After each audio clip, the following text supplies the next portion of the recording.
We're going to move on to the next team, who is the Hells Bells. These guys are very, very, very consistent in what they do and when they draft. And I'm not trying to blow smoke up their ass, but realistically, these guys, when they have their flag up, guys stay in because they have their flag up. So, in the Hells Bells team, they took a little bit different approach than what I expected them to take also.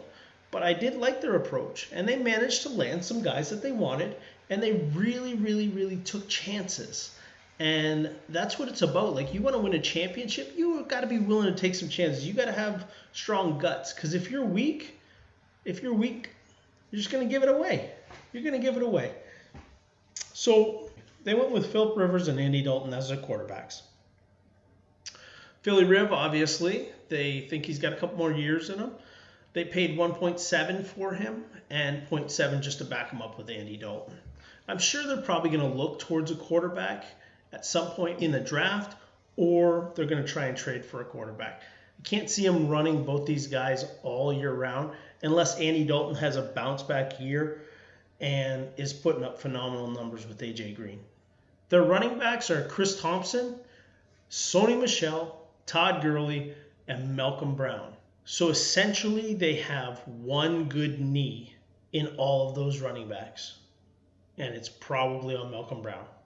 Chris Thompson, injury prone. Sonny Michel has some issues right now. Todd Gurley, the arthritic knee. Then Malcolm Brown, just to follow it up.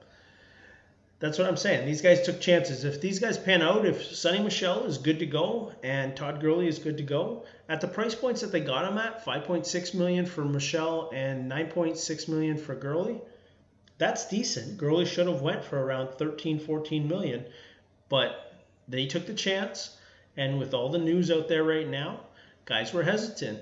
$9.6 million they landed him for, so it's under $10 million. That's good for a starting running back, especially we know what Todd Gurley can do when he's healthy.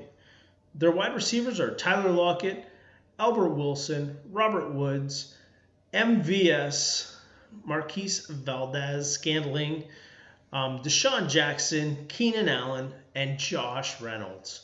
I love all these guys. They did very, very well. Josh Reynolds, Robert Woods. If something happens to Woods, Reynolds is in there. Keenan Allen, going the way and not worrying about the Mike Williams talk. MVS is my guy for this year in late in redraft leagues and in auction leagues. Go get yourself MVS. Deshaun Jackson, he can still burn guys. Albert Wilson was a highlight last year and then got injured. And Tyler Lockett has been putting up consistent numbers over the last couple of years. No Doug Baldwin there. Who else are you going to look for? They paid very, very good money on these guys. Lockett was $7.5 million. Albert Wilson was $400K. Robert Woods was $8.8 million, which I was surprised that he went that high. But then again, with the year that he had, you can't really blame him. MVS, like I said, $1.6 million only. If you can go get MVS, go get him. Deshaun Jackson, less than $1 million. Keenan Allen, $12.1 million. And Josh Reynolds, $400,000. So, like I said, they stole Josh Reynolds. Their tight ends ended up being Vance McDonald. Surprise, surprise, hey?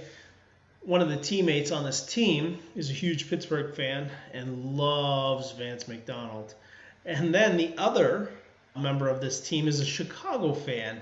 So their other wide receiver is Trey Burton. So they basically were like, hey, we're going to take our team's tight ends and see who ends up being better at the end of the day. They got Vance McDonald at 1.3 and Trey Burton at 0.8. I think they stole Trey Burton. I think the price points should have been opposite. Burton should have been about 1.3 and Vance McDonald should have been the 0.8. But with all the talk of Adam Shaheen, people are worried that Trey Burton isn't going to get as many balls as he did last year. They went into their defense and they went pretty hard at their defense. I really like their defense. They went Tarquis McKinley, Sam Hubbard, Arden Key, and J.J. Watt. They paid for J.J. Watt, household name, obviously, $2.8 million. Everybody else was under $1 million. So they got very good value there. But then they came back and they were hell-bent on getting Deion Jones. Deion Jones was one of, if not the most expensive linebacker that went at $3.9 million. That's a pretty hefty price for him. But they were hell-bent on getting him, and they got him. Matt Milano, Josie Jewell, Jordan Hicks, Patrick Owonos, I can't even pronounce this guy's name, Patrick Onwasu from Baltimore, and Demario Davis.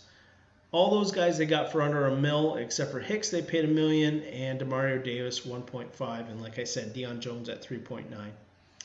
Their DBs, they came back with Tony Jefferson, Keanu O'Neal, Landon Collins, and Jesse Bates.